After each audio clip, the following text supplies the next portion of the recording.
বিসমিল্লাহির রহমানির রহিম। আজকে আমরা যে বিষয়টি নিয়ে আলোচনা করব সেটি হচ্ছে fundamentals of building information modelling. তো সংক্ষেপে আমার পরিচয়টা দিয়ে দিই। আমি Mohammad Mehrab Hossain, lecturer, department of building engineering and construction management, Khulna university of engineering and technology. তো আজকে আমাদের টপিকস হচ্ছে fundamentals of building information modelling. তো আমরা যদি একটু শুরু করতে চাই,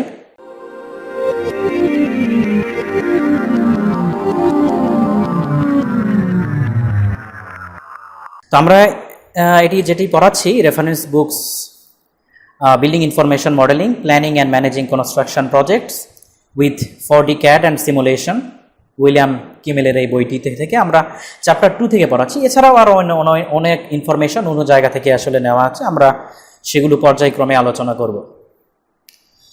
তো প্রথমত আমরা যদি শুরু করি যে বিআইএম এটা একটা অ্যাব্রিভিয়েশন ফর্ম, কিন্তু এর তো ইলাবোরেশন আছে, তাই না? তো ইলাবোরেশনটা কি? যে BIM, আমাদের বি এবং আই নিয়ে কোনো অসুবিধা হয় না। বিতে আমরা বলি বিল্ডিং, আইতে বলি আমরা ইনফরমেশন, কিন্তু এমটা নিয়ে আমাদের একটু কনফিউশন আছে। কিছু কিছু জায়গায় বলে এমতে বলে মডেলিং, কিছু কিছু জায়গায় আবার বলা আছে মডেলস, আবার কিছু কিছু জায়গায় বলা আছে ম্যানেজমেন্ট। তার মানে building information modeling, building information models and building information management. তাহলে আমরা কোনটা বলবো? তিনটার যে কোনো একটি ব্যবহার করা যাবে, তবে অধিকাংশ ক্ষেত্রে যেটি ব্যবহার করা আছে সেটি হচ্ছে বিল্ডিং ইনফরমেশন মডেলিং।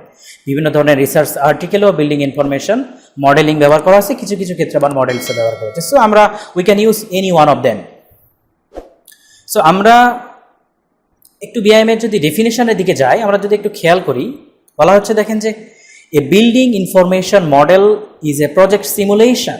তার মানে এই বিআইএমটা হচ্ছে একটা প্রজেক্ট সিমুলেশন। দ্যাট মিনস একটা প্রজেক্টের শুরু থেকে একবারে স্টার্ট থেকে ইন পর্যন্ত যত অ্যাক্টিভিটিস আছে সব অ্যাক্টিভিটিসগুলোকে সে সিমুলেট করবে।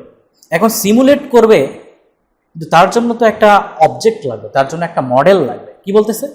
যে project simulation consisting of the 3D models of the project component. That means আমি যে সিমুলেশন করব, কার সিমুলেশন করব? যেই প্রজেক্টটি আমরা চালাতে চাই, হতে পারে সেটা residential building, industrial building, commercial building, educational building, what ever যাই হোক না কেন, তাহলে এই 3D মডেলস এইটার আমরা সিমুলেশন করবো। তাহলে বিআইএম হচ্ছে একটা 3D মডেলসের সিমুলেশন। সেই মডেলের মধ্যে প্রজেক্ট কম্পোনেন্ট, দ্যাট মিনস ওই মডেলের মধ্যে অনেক কম্পোনেন্ট আছে। যেমন একটা মডেলের সঙ্গে কতগুলো কম্পোনেন্ট রিলেটেড আছে, যেমন স্ট্রাকচারাল এলিমেন্ট আছে, আর্কিটেকচারাল এলিমেন্ট আছে, অ্যানালাইটিক্যাল মডেল আছে। তো সবগুলোর যে কম্পোনেন্টগুলো আছে সেগুলোর কম্বিনেশন ওই 3D মডেলে যাবে। এরপর বলতেছে with links to all the required information connected with the projects planning, construction and operation and maintenance. তার মানে ওই যে 3D মডেল যার সিমুলেশনটি আমরা করতে চাই, তার মধ্যে যে ইনফরমেশনগুলো থাকবে সেগুলো কোন কোন ইনফরমেশন? প্রজেক্টের প্ল্যানিং থেকে শুরু করে, দ্যাট মিনস একটা প্রজেক্টের ওয়ার্ক ব্রেকডাউন স্ট্রাকচার, একটা প্রজেক্টের অর্গানাইজেশন ব্রেকডাউন সিস্টেম।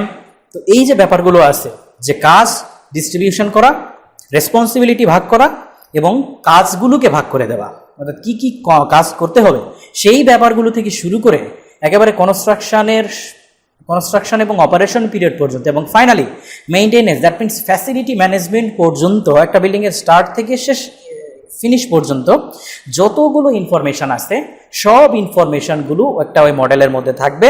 সেই মডেলকে আমরা সিমুলেট করব কনস্ট্রাকশন ফেজে যাওয়ার আগেই, প্রি কনস্ট্রাকশন ফেজে আমরা সেটাকে কি বলতেছি? সিমুলেট করতেছি। তার মানে বিআইএম হচ্ছে একটা প্রজেক্ট সিমুলেশন, যেই সিমুলেশন করবে একটা মডেলের, যেই মডেলের মধ্যে সমস্ত ইনফরমেশন থাকবে একটা প্রজেক্টের শুরু থেকে শেষ পর্যন্ত। আমরা সাধারণত এখানে ভুল করে থাকি যে আমরা মনে করি BIM is a software. BIM is not individual A software. BIM হচ্ছে একটা প্রজেক্ট সিমুলেশন প্রসেস, যেই প্রসেসটি রান হয় কিছু সফটওয়্যারের দ্বারা। সেই সফটওয়্যারগুলোকে আমরা বলি বিআইএম প্ল্যাটফর্ম। তার মানে বিআইএম একটা প্রজেক্ট সিমুলেশন, যেই সিমুলেশনটা করা হয় কিছু স্পেসিফিক সফটওয়্যার দ্বারা, সেগুলোকে আমরা বলি বিআইএম প্ল্যাটফর্ম। তাহলে আমরা মোটামুটি একটু ক্লিয়ার হয়েছি যে আসলে বিআইএমটা কি এবং এটার অ্যাক্টিভিটিস আসলে কি, কিভাবে কাজ করে। তো আমরা যদি পরের স্লাইডে যাই, আমরা দেখতেছি যে evolution of BIM, that means বিআইএমটা আসলে শুরু থেকে শেষ পর্যন্ত কিভাবে আসলো। আমরা যদি এই ফটোতে খেয়াল করি, এই ফটোটা আমরা আমাদের কার্সর যেখানে আছে, যে এই ফটোতে বলতেছে, দেখা যাচ্ছে যে একজন মানুষ সে ড্রাফট করতেছে, কি দিয়ে, হয়তো পেন্সিল দিয়ে ড্রাফট করতেছে একটা বিল্ডিংয়ের জানালা কোথায় হবে, ওয়াল কোনটা, কত ইঞ্চি থিকনেস, ব্লা ব্লা ব্লা ব্লা যা আছে সব ইনফরমেশনগুলো কিন্তু সে ম্যানুয়ালি ড্রাফটিং করতেছে, অনেক প্রিভিয়াস, অনেক আগে। সেখানে কোনো সফটওয়্যার ব্যবহার করা হতো না। বিষয়টি কিন্তু দেখে বোঝা যাচ্ছে এটা অনেক টাইম কনজিউমিং একটা ব্যাপার। যদি কমপ্লেক্স প্রজেক্ট হয় তাহলে কিন্তু কথাই নেই, আরও সময় লাগবে। কিন্তু আমরা যদি ইফেক্টিভ কনস্ট্রাকশন ম্যানেজমেন্টের কথা চিন্তা করি, তাহলে তিনটা বিষয় কিন্তু সেখানে চলে আসবে। একটা হচ্ছে কোয়ালিটি, কস্ট, টাইম। এই তিন জিনিসের অপটিমাইজেশনই আলটিমেটলি কনস্ট্রাকশন ম্যানেজমেন্ট। এই কনস্ট্রাকশন ম্যানেজমেন্টের ফাংশনই হচ্ছে, কনস্ট্রাকশন ম্যানেজারের, প্রজেক্ট ম্যানেজারের ফাংশনই হচ্ছে এই তিনটা বিষয়গুলোকে অপটিমাইজ করা, কোয়ালিটি, কস্ট এবং টাইম। সেক্ষেত্রে এটা কিন্তু টাইম কনজিউমিং একটা ব্যাপার।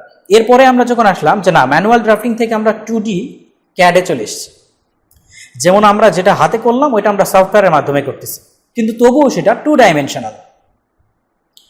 ডাইমেনশনাল, অর্থাৎ আমাদের সমস্ত ইনফরমেশনগুলো সিম্বল দিয়ে বুঝাই দিতে হয় যে এটা জানালা, এটা দরজা, এটার এতটুকু লেন্থ, এই তো পরবর্তীতে যেটা এখন কারেন্ট যে ট্রেন্ড চলতেছে, যেটা আমাদের ডেভেলপ কান্ট্রিগুলো ব্যবহার করতেছে, ডেভেলপিং কান্ট্রিও কিছু কিছু ব্যবহার করতেছে, সেটা হচ্ছে এই BIM, that means 3D model. আমরা এখানে দেখতেছি যে ওই বিআইএম এর স্ট্রাকচারাল এলিমেন্টগুলো কিন্তু মডেল আকারে দেখা যাচ্ছে, এবং আবার এইখানে আমরা প্লাম্বিংও কিন্তু ওই মডেলের মধ্যে দেখতে পাচ্ছি। তার মানে একটা বিল্ডিংয়ের আর্কিটেকচারাল কম্পোনেন্ট, স্ট্রাকচারাল কম্পোনেন্ট এবং একই সঙ্গে ওই প্লাম্বিং, মেকানিক্যাল, ইলেকট্রিক্যাল এবং প্লাম্বিং এমইপি যেটা, সে এই এমইপিগুলাও কিন্তু এক জায়গায় ইনকর্পোরেট করা আছে, এবং তার মধ্যে সমস্ত ইনফরমেশনগুলো ইনকর্পোরেট করা আছে, যাতে আমরা এক জায়গায় ঢুকে সব ইনফরমেশনগুলো কিন্তু কালেক্ট করতে পারি। তার মানে আমাদের ওই ড্রাফটিং, ওই রকম ড্রাফটিংয়ের কিন্তু প্রয়োজনীয়তা খুব একটা নেই, কেননা সেটা অনেক টাইম কনজিউমিং আর এটা অনেক ফাস্ট, স্পিড আছে অনেক। তো এটা হচ্ছে ইভ্যালুয়েশন অফ বিআইএম। আমরা কিভাবে বিআইএমে আসলাম। এরপরে আমরা যদি দেখি, আরও একটু কথা বলি যে আগে কি হতো, পূর্বে লাইন বেসড, অর্থাৎ লাইন টেনে টেনে একটা জিনিসকে রিপ্রেজেন্ট করা হতো। যেমন একটা ওয়াল, দুইটা লাইন দ্বারা আমরা ওয়াল রিপ্রেজেন্ট করি, দুইটা লাইনের মাঝামাঝি গ্যাপ দ্বারা আমরা থিকনেস মেজারমেন্ট করি। জানালা সিঙ্গেল লাইন দ্বারা প্রকাশ করি, অনেকগুলো লাইনের কম্বিনেশনে জানালা তৈরি করি। মোট কথা হচ্ছে আমরা লাইন দিয়ে ড্রাফটিং করতাম। আমরা যদি এখানে দেখি যে সবগুলো লাইন দিয়ে বোঝানো হয়েছে, কোনটা জানালা, কোনটা জানালার গ্রিল, কোনটা হচ্ছে দরজা, এই ব্যাপারগুলো। কিন্তু এরপরে আমরা আসলাম object based drafting, that means ওই একটা লাইনকে আমরা, দুইটা লাইনকে আমরা ওয়াল বলতেছিলাম এখানে, কিন্তু সেখানে আমরা আসলে লাইনকে ওয়াল বলবো না, আমরা সরাসরি ওয়ালই উঠাবো। দ্যাট মিনস লাইন থেকে আমরা অবজেক্টে চলে এসেছি। ওয়াল একটা অবজেক্ট, জানালা ইন্ডিভিজুয়াল একটা অবজেক্ট। সেই অবজেক্টটাই কিন্তু আমরা এখানে, এই যে এখানে দেখা যায় আমরা 3D করে ফেলছি, অবজেক্ট দেখাচ্ছি যে এটা হচ্ছে স্ল্যাব, এটা ফ্লোর, এই যে অবজেক্টগুলো আমরা দেখাচ্ছি। এরপরে আসতেছে প্যারামেট্রিক মডেলিং। প্যারামেট্রিক মডেলিংটা আসলে কি? প্যারামেট্রিক মডেলিংটা হচ্ছে এমন একটা মডেল যেই মডেলের সেকশন এলিভেশন আমি যদি প্রথমে করি এবং পরবর্তীতে যদি আমি ওই মডেলের ওয়ালের থিকনেস বাড়ায় দেই বা কমায় দেই, জানালার পজিশন একটু বাম দিকে নিয়ে যায় অথবা ডান দিকে নিয়ে যায়, তাহলে ওই সেকশন এবং এলিভেশনে আলটিমেটলি আমি যদি মেইন মডেলে পরিবর্তন করি, তাহলে সেকশন এবং এলিভেশনের মধ্যে অটোমেটিক্যালি ওই পরিবর্তনটি লক্ষ্য করা যাবে। দ্যাট মিনস প্যারামেট্রিক মডেলিং হচ্ছে আমি যদি কোনো কিছু চেঞ্জ করি মেইন মডেলে, তার প্রভাব সেকশন, এলিভেশন এবং অন্যান্য যে ব্যাপারগুলো আছে সবগুলোতে পরিলক্ষিত হবে। So this is the variation of object based normal 3D modelling and parametric modelling. আমরা আশা করি বুঝেছি। আমরা পরবর্তীটাতে যদি একটু যাই, যে আমরা আসলে যদি পার্থক্য বলতে চাই যে আসলে বিআইএম এবং ক্যাড, আমরা নর্মালি যে ক্যাডটি ব্যবহার করি, ক্যাড, অটোক্যাড এবং বিআইএম, এই দুটার মধ্যে আসলে কি পার্থক্য? How can we differentiate BIM between BIM and CAD. আমরা যদি দেখি যে অ্যাপ্রোচ, ক্যাডের অ্যাপ্রোচ কি, সিম্বলিক। দ্যাট মিনস অটোক্যাডে কিন্তু আমরা যাই করি সব কিন্তু টু ডাইমেনশনাল না। আমরা লাইন দ্বারা ওয়াল তৈরি করতেছি, ওয়াল বানাচ্ছি, রিপ্রেজেন্ট করতেছি, জানালা রিপ্রেজেন্ট করতেছি, ডোর রিপ্রেজেন্ট করতেছি, লিন্টেল রিপ্রেজেন্ট করতেছি, হোয়াট এভার। কিন্তু বিআইএমটা কিন্তু ফুললি ভার্চুয়াল। দ্যাট মিনস একটা জিনিস এখনও প্রডিউস হয়নি কিন্তু তার প্রোটোটাইপ আমি দেখতে পাচ্ছি, প্রোটোটাইপটা কিন্তু আমি দেখতে পাচ্ছি। That is called the virtual model, যেটাকে আমরা বলতেছি 3D মডেল। ঠিক আছে, তাহলে এখন বলতে পারেন যে 2Dতে কি 3D করা যায় না? অটোক্যাডে কি 3D করা যায় না? অটোক্যাডেও তো 3D করা যায়, আবার বিআইএমও 3D। তাহলে ক্যাড এবং বিআইএম কি একসঙ্গে মেলাতে পারবো না? নো, কেননা বিআইএমের যে 3 ডাইমেনশনাল মডেলিং, এখানে সমস্ত ইনফরমেশন আছে। যেমন একটা ওয়ালের মডুলাস অফ ইলাস্টিসিটি কত, একটা ওয়ালে যে কালার ব্যবহার করা হবে সেই কালারের থিকনেস, কোন কালার, তার সমস্ত ইনফরমেশন, ওই ওয়ালের থিকনেস কত, ওই ওয়ালের যে জানালার সিল লেভেল সেটা কোথায় থাকবে, লিন্টেল লেভেল সেটা কোথায় থাকবে, এই সবগুলো কিন্তু ওই ওয়ালের উপর ক্লিক করলে আমি দেখতে পাবো, ওই ওয়ালের প্রপার্টিসগুলো কিন্তু দেখতে পাবো। কিন্তু 2Dতে আমি যদিও অটোক্যাডটাকে 3Dতে কনভার্ট করে নিই, তবুও কিন্তু এই ইনফরমেশনগুলো আমরা পাবো না, যে তার মডুলাস অফ ইলাস্টিসিটি কত, তার সিল লেভেল কত, এগুলো কিন্তু আলাদাভাবে ওই ড্রয়িংয়ের পাশে লিখে দিতে হয়, যে এই ইলাস্টিসিটি এত, অমুক টাইলস ব্যবহার করা হয়েছে ফ্লোরের, এইসব। কিন্তু 3Dতে অর্থাৎ বিআইএম মডেল যদি আমরা ব্যবহার করি, তাহলে ওখানে শুধুমাত্র একটা ফ্লোরে ক্লিক করার মাত্রই আমরা ওই ফ্লোরের সমস্ত ডিটেল, সমস্ত প্রপার্টিস ওখানে পেয়ে যাব। সুতরাং আলাদাভাবে আমার মেনশন করার কোনো প্রয়োজন নেই। আমার মনে হয় বোঝা সম্ভব হয়েছে। এরপর হচ্ছে drawings, work is done on drawings. তাহলে আমরা ক্যাডে সবগুলো কি করি, ড্রয়িং ফরম্যাটে নিয়ে যাই। অনেকগুলো ডকুমেন্ট থাকে, architectural design, structural design, mechanical, electrical and plumbing design, সবগুলো ডকুমেন্ট নিয়ে আমরা যাই, ডকুমেন্ট ড্রাইভেন।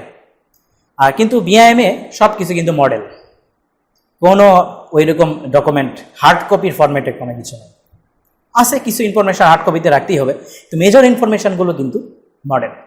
জাস্ট ওই মডেল ক্লিক করলে আমরা সব কিছু আসলে জানতে পারব। যে কারণে আমরা কেন বলি যে এখনকার যে কনস্ট্রাকশন করার সময় যে কন্ট্রাক্টরগুলো হায়ার করা হয় আমাদের in the context of Bangladesh, তারা কি করে, তারা ওই 3D ড্রয়িং 2D ড্রয়িং নিয়ে যায়, নিয়ে গিয়ে দেখে যে এখানে এত ইঞ্চি পরপর রড দেওয়া আছে, তারপরে এইখানে গার্ডরেইল লাগবে, এইখানে স্ল্যাবের কিনারা জুড়ে গার্ডরেইল লাগবে, এইখানে সাইনবোর্ড দিতে হবে, সেফটি সাইনবোর্ড দিতে হবে। এইগুলো কিন্তু হিউম্যান জাজমেন্ট, সাবজেক্টিভ জাজমেন্ট হওয়ার কারণে হিউম্যান ইরর হয়। এর ফলে হাজার হাজার অনেক মানুষ কিন্তু, অনেক লেবার কিন্তু ইনস্ট্যান্ট মারা যায়, সেফটি ইনশিওর করতে পারে না, কারণ আগে থেকে বুঝতে পারে না, কারণ এই ম্যানুয়াল ড্রাফটিং দেখে দেখে অভ্যাস। ম্যানুয়াল ড্রাফটিংয়ে নিজেদের এক্সপিরিয়েন্স ব্যবহার করে, আর ওই এক্সপিরিয়েন্স যতটুকু কভার করে ততটুকুর মধ্যে তারা সেফটি ইনশিওর করার চেষ্টা করে, কিন্তু আদৌ সেটা ফলপ্রসূ হয় না। এইতেই হিউম্যান জাজমেন্ট সাবজেক্টিভ হয় এবং ইরর প্রোন হয়, যার কারণে এই বিআইএম মডেল যদি আমরা ব্যবহার করি সেটা কিন্তু অনেকটাই কমে যাবে। কেননা এই বিআইএম মডেল কনস্ট্রাকশন ফেজে যাওয়ার আগেই আমি আসলে বুঝতে পারবো কোথায় কোথায় safety equipment, safety protective equipment আমাকে, প্রোটেক্টিভ মেজারমেন্ট আমাকে নিতে হবে। আমি কনস্ট্রাকশন ফেজে যাওয়ার আগে আমার তখন কিন্তু ভুল হবে না।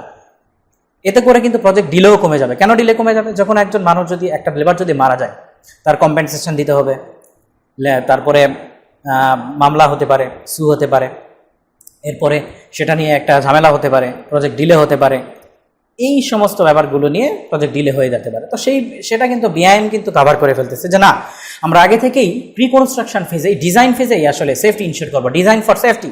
আমরা যখন ডিজাইনই করব তখনই আসলে কি করব, সেফটির জন্য ডিজাইন করব, অর্থাৎ লেবারের সেফটিটা ইনশিওর করতে হবে। এরপর হচ্ছে changes are inflexible and rigid. অর্থাৎ আপনি একটা অটোক্যাডে বিশাল একটা কমপ্লেক্স স্ট্রাকচার তৈরি হচ্ছে, এর মধ্যে কোনো একটা চেঞ্জ আপনার দরকার, তাকে আমরা চেঞ্জ অর্ডার বলি, হতেই পারে চেঞ্জ। তাহলে কিন্তু আমি চেঞ্জ যদি করি তাহলে আমার সেকশানে চেঞ্জ করতে হবে, এলিভেশনে চেঞ্জ করতে হবে, অন্যান্য অর্থাৎ বেস যেই মডেল, বেস যেই ড্রয়িং, অরিজিনাল ড্রয়িং, এই অরিজিনাল ড্রয়িংয়ে চেঞ্জ হলে তার কারেসপন্ডিং অন্য সবগুলো এলিমেন্টই কিন্তু চেঞ্জ করে দিতে হবে সেকশন এলিভেশন। কিন্তু সেটা কিন্তু খুবই কমপ্লেক্স একটা ব্যাপার, কারণ বিশাল বড় একটা প্রজেক্ট হলে এটা কিন্তু সব চিন্তাও করা যায় না। কিন্তু বিআইএমের মধ্যে যদি আমরা দেখি ইন্টিগ্রেটেড আর ইন্টারকানেক্টেড, আমি যদি একটা কলামের পজিশন চেঞ্জ করে দিই, তাহলে ওই কলামের পজিশন চেঞ্জ করার ফলে ওর সেকশন এবং এলিভেশনের যে পরিবর্তনটা হবে সেটা বিআইএমে কিন্তু অটোমেটিক হয়ে যাবে। কেননা বিআইএম হচ্ছে প্যারামেট্রিক মডেলিং ফলো করে। প্যারামেট্রিক মডেলের ডেফিনিশন আমরা দিয়েছি যে কোনো কিছু চেঞ্জ যদি হয় তাহলে কারসপন্ডিং সমস্ত এলিমেন্টে তার পরিবর্তন লক্ষ্য করা যায়, কিন্তু অটোক্যাডে কিন্তু সেটা সম্ভব না। কোনো পরিবর্তন লক্ষ্য করা যাবে না, আলাদা আলাদাভাবে সেকশনে পরিবর্তন করতে হবে, এলিভেশনে পরিবর্তন করতে হবে এবং কারেসপন্ডিং যত প্রপার্টিস আছে সবগুলো পরিবর্তন করতে হবে, যেটা খুবই টাইম কনজিউমিং এবং কমপ্লেক্স একটা ব্যাপার। এরপরে হচ্ছে আমাদের ক্যাডের যেই প্রসেসটা সেটা কিন্তু ডকুমেন্ট ড্রাইভেন। দ্যাট মিনস সবগুলো আমাদের ডকুমেন্ট নিয়ে নিয়ে যেতে হয়, এই যে এই ডকুমেন্ট অনুযায়ী কাজ করে। কিন্তু বিআইএমের যেটা, এটা কিন্তু ভার্চুয়াল একটি কনস্ট্রাকশন। পুরো প্রজেক্ট আমি সিমুলেট করতেছি একটা মডেল দিয়ে। ওই মডেলের কোথায় কি আমি সরেজমিনে নিজে দেখতে পাচ্ছি, এখানে মেকানিক্যাল, এখানে ক্লাশ হয়েছে কিনা, একটা কলামের সঙ্গে আরেকটা একটা বিমের সঙ্গে আরেকটা বিমের কি ক্লাশ হয়েছে কিনা, বিমের মাঝখানে প্লাম্বিংয়ের কোনো ক্লাশ হয়েছে কিনা, সেই মেজারমেন্ট কিন্তু কোনো কনস্ট্রাকশন যাওয়ার আগেই প্রি কনস্ট্রাকশন ফেজে আমরা ইনশিওর করতে পারতেছি। কিন্তু এটা যদি হতো যে আমি কনস্ট্রাকশন ফেজে চলে গেছি, তখন গিয়ে দেখি যে একটা বিমের সঙ্গে একটা প্লাম্বিং একেবারে মার্জ হয়ে গেছে, তখন কি করব? তখন আবার ওটা কাটতে হবে, বিকল্প ব্যবস্থা করতে হবে, আবার ডিজাইন চেঞ্জ করতে হবে, আবার অন্যভাবে প্ল্যানিং করতে হবে, একটা সময় টাইম কনজিউমিং ব্যাপার হবে এবং সেটার জন্য একটা আলাদা কষ্ট বেড়ে যেতে পারে। কিন্তু আমি যদি ওইটা আগেই সিমুলেট করে জানতে পারি যে হ্যাঁ এখানে তো আমার ক্লাশ হয়ে যাচ্ছে, তাহলে কিন্তু আমি কনস্ট্রাকশন ফেজে যাওয়ার আগেই ওইখানে অমিট করে দিতে পারি। অ্যাকুরেসি লেভেলটা কিন্তু অনেক বেড়ে গেল।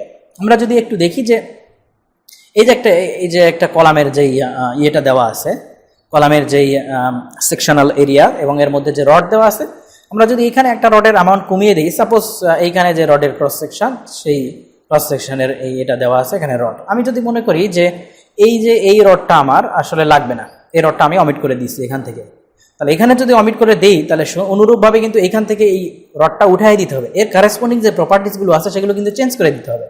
কিন্তু আমি যদি এই বিআইএমের দিকে একটু ফলো করি, এই যে ব্যাপারটুকুতে আমি যদি এইখানের একটা ম্যাটেরিয়াল চেঞ্জ করে দিই, জাস্ট একটা ক্লিক করে ম্যাটেরিয়াল যদি চেঞ্জ করে দিই, এর কারেসপন্ডিং যত প্রপার্টিস আছে এটার সঙ্গে রিলেটেড সব কিন্তু ওই ম্যাটেরিয়ালস অনুযায়ী সেট হয়ে যাবে।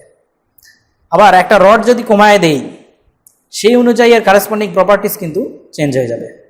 আবার আমি যদি মাঝখানে এখানে কেটে ফেলে ক্রস সেকশন যদি এখানে দেখায়, তাহলে ওই ক্রস সেকশন আমরা যদি একটু খেয়াল করি যে এইখানে রড 4টা থাকা অবস্থায় যেই ক্রস সেকশন আমরা দেখতে পাবো, আমি যদি রড 2টা কমায় দিই, দুইটা যদি রড দিই, তাহলে 2টা রড দিলে আমাদের সেকশন আর চেঞ্জ করতে হবে না, ওই 2টা রডের রেসপেক্টে যে সেকশন আসবে সেটা অটো জেনারেট হয়ে যাবে।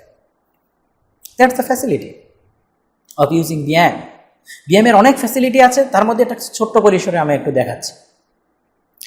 এরপর আমরা চিন্তা করতেছি যে বিআইএম আসলে কেন দরকার।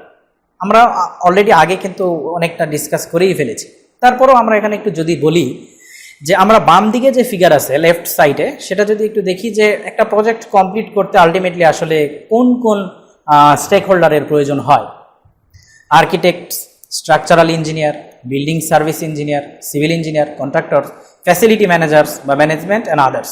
অর্থাৎ সবগুলোর মধ্যে একটা কম্বিনেশন থাকতে হবে একটা বিল্ডিং বা একটা প্রজেক্ট রান করানোর জন্য। সাপোজ আর্কিটেকচারাল ইঞ্জিনিয়ার কলামের পজিশন দিছে এক জায়গায়, স্ট্রাকচারাল ইঞ্জিনিয়ার সে কলামের পজিশন চেঞ্জ করে দিছে ডিজাইনের সুবিধাতে, আর্কিটেকচারাল ইঞ্জিনিয়ার সেটা জানেই না, বা এমন একটা জায়গায় এমইপির পরিবর্তন করা দরকার যেটা পরিবর্তন হয়ে গেছে, স্ট্রাকচারাল ইঞ্জিনিয়ারের কথা জানে না, বা জানালেও অনেক পরে। এই যে ইনফরমেশন ফ্লো হচ্ছে, এই ইনফরমেশন ফ্লো কিন্তু খুবই র্যান্ডম, কে কাকে বলতেছে কিছু বোঝা যাচ্ছে না, মুশকিল। সুতরাং কনফ্লিক্ট বাড়ার একটা সম্ভাবনা থাকে। Conflict is a very, very important issue in the context of construction management terminology, construction management sector. Conflict কিন্তু ভেরি একটা মেজর ইস্যু। সুতরাং এই কনফ্লিক্ট কিন্তু এখানে বেঁধে যায়। এই কনফ্লিক্ট হলে অনেক সমস্যা হয়, প্রজেক্ট ডিলে হয়, কস্টের ব্যাপার স্যাপার থাকে, অনেক ব্যাপারগুলো থাকে। কিন্তু আমরা রাইট সাইডের ফিগারে যদি দেখি, সেন্ট্রালাইজড রিপোজিটরি, দ্যাট মিনস এখানে একটা মডেল থাকবে, যেই মডেলের ইনফরমেশনগুলো আসবে একটা সেন্ট্রাল ডাটাবেস সিস্টেম থেকে, ওই মডেলটাই সবাই ব্যবহার করতে পারবে। এইগুলো হচ্ছে এই ডাটাগুলো খুবই প্রোটেক্টিভ থাকবে, অর্থাৎ টিম মেম্বার ছাড়া কেউ অ্যাক্সেস করতে পারবে না ওই মডেলের মধ্যে। স্ট্রাকচারাল আর্কিটেকচারাল ইঞ্জিনিয়ার একটা কলামের পজিশন দিয়ে দিছে, সাপোজ স্ট্রাকচারাল ইঞ্জিনিয়ার ডিজাইন করতে গিয়ে কলামের পজিশন একটু চেঞ্জ করে দিছে। এই পরিবর্তন কিন্তু আর্কিটেক্ট ইজিলি দেখতে পাবে, কারণ সে সরাসরি এখানে অ্যাক্সেস করতে পারতেছে মডেলে। কিন্তু এইখানে হচ্ছে না, কারণ এগুলো হলো ডকুমেন্ট ড্রাইভেন। একটা চেঞ্জ করলে তার কপি এখানে যাবে, তারপরে তার রেসপেক্টে সে চেঞ্জ করবে, একটা র্যান্ডম অবস্থা।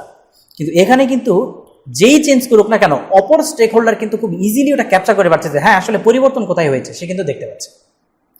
তো এইটাই হচ্ছে একটা সিস্টেম।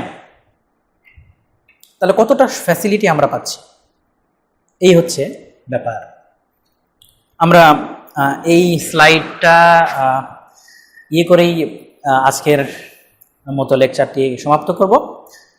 আমরা একটু দেখি যে বিআইএম কি করে, প্রোডাক্টিভিটি বাড়ায়। তাহলে আলটিমেটলি এই এতগুলো আলোচনা আমরা করলাম, এতে দেখে যদি আমরা বুঝি যে আসলে বিআইএম আলটিমেটলি কি করে, প্রোডাক্টিভিটি বাড়ায়। অর্থাৎ আমি অল্প পরিশ্রম করব কিন্তু বেশি আউটপুট পাবো, ডুইং মোর উইথ লেস, কম পরিশ্রমে বা কম ইনপুট দিয়ে বেশি আউটপুট নিয়ে আসবো। দ্যাট মিনস প্রোডাক্টিভিটি বাড়ায়। যেখানে ম্যানুয়াল ড্রাফটিং বা 2D ড্রয়িং অনেক টাইম কনজিউমিং হয়, ভুল হওয়ার সম্ভাবনা বেশি থাকে, কমপ্লেক্স স্ট্রাকচারের ক্ষেত্রে পরিবর্তন ইনফ্লেক্সিবল এবং এটা রিজিড এবং ডকুমেন্ট ড্রাইভেন হয়, চেঞ্জ অর্ডারগুলো চেঞ্জ করা খুবই কষ্টকর হয়ে যায়, সেখানে বিআইএম কিন্তু খুব ইজিলি এগুলো করে ফেলতে পারছে। তার মানে প্রোডাক্টিভিটি বাড়তেছে, আমরা অল্প পরিশ্রমে অল্প ইনপুট দিয়ে বেশি আউটপুট কিন্তু পেয়ে যাচ্ছি।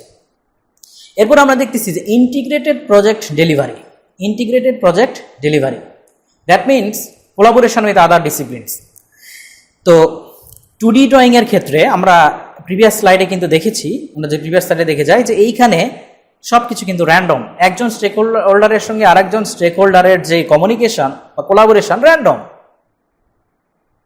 কোনো গঠনতন্ত্র অনুযায়ী নয়। কিন্তু এইখানে আমরা যদি দেখি, পাশে দেখি যে একটা বিআইএম মডেল থাকবে, সেখানে সমস্ত স্টেক হোল্ডারগুলো কিন্তু অ্যাক্সেস পাবে, অর্থাৎ অন্য ডিসিপ্লিনের মানুষগুলো কিন্তু এখানে অ্যাক্সেস করে তার পরিবর্তন সহজেই দেখতে পাবে। এটা কি একটা প্রজেক্টের মধ্যে ইন্টিগ্রেশন নিয়ে আসলো বিভিন্ন স্টেক হোল্ডারের মধ্যে, যেটা 2Dতে কিন্তু র্যান্ডম হয়। এরপর হচ্ছে অটোমেটেড ড্রয়িং।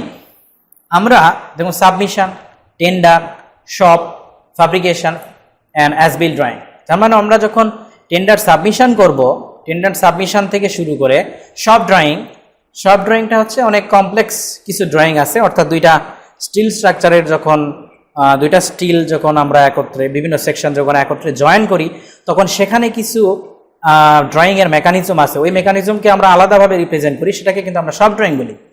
তো ফ্যাব্রিকেশন অর্থাৎ প্রিফ্যাব্রিকেশন, আমরা আগে থেকেই ম্যানুফ্যাকচারিং কোম্পানিতে যে জিনিসগুলো দরকার সেগুলো অটোমেটিক্যালি আমরা ফেব্রিকেট করতে পারি।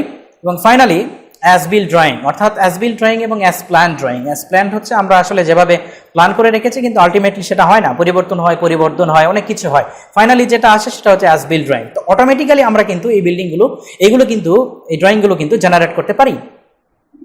এরপরে হচ্ছে unique and radical building design, innovative structural solution.